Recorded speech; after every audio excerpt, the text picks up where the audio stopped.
So you are here because you want to install Python for Windows, Linux, macOS and others. Well, you have to go to the link on the description and press this yellow button of download Python 3.12.4. Press it and a download will begin.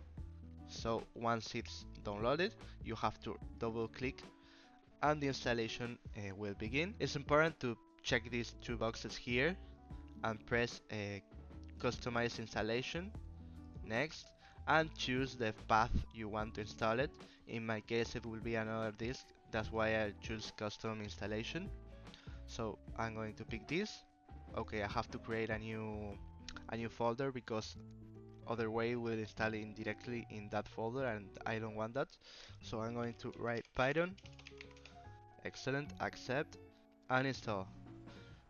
So after this finishes, this is the way to install Python and you will have it in your PC. So that's all people. So if this video was useful, please subscribe, like, share, comment and see you in the next video of Easy Way. Goodbye.